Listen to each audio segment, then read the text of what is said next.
अस्सलाम वालेकुम दोस्तों, मैं हूँ आपका अपना डॉक्टर देसी और आज एक नई टिप के साथ हाजिर हूँ। अच्छा दोस्तों, दिन की थकन हो या सुबह का आगाज, एक कप चाय सबको सुकून देती है।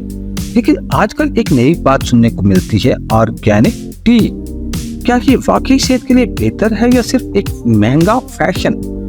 तो वीडियो को आगे बढ़ाने से पहले मैं आपसे गुजारिश करूंगा कि अगर ये वीडियो आपको पसंद आती है तो इसको लाइक जरूर करें और मेरे चैनल को सब्सक्राइब भी करें ताकि आपको मजीद इस तरह की वीडियोस मिलती रहें। अच्छा, ऑर्गेनिक चाय वो है जो केमिकल, खाद और स्प्रे के बगैर उगाई जाती है। चाय के पौधे कुदरती खाद और माहौल में परवान चढ़ते हैं ताकि जायका और वज़ायत खालिस रहे। इसमें केमिकल्स और जहरीले असरात ना होने के बराबर होते हैं। एंटीऑक्सीडेंट्स ज्यादा मिकदार में पाए जाते हैं जो दिल और जिगर की सेहत के लिए फायदेमंद हैं। इसका जायका और खुशबू ज्यादा कुदरती खालिस महसूस होती है।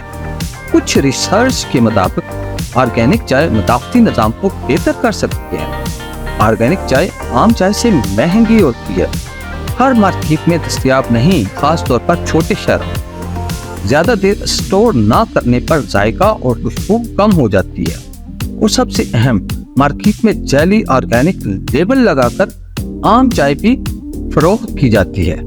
तो दोस्तों, ऑर्गेनिक चाय यकीनन सेहत के लिए बेहतर इंतखाब है, लेकिन असल फायदा तभी है जब हम इसे एतदाल से पिएं और इसकी असल पहचान करके खरीदें। याद रखें, चाय का असल सुकून सिर्फ इसके जायके में नहीं बल्कि इस लम्हे में है जो हम सुकून से बैठकर इसे एंजॉय करते हैं। Thank you very much. Allah Hafiz.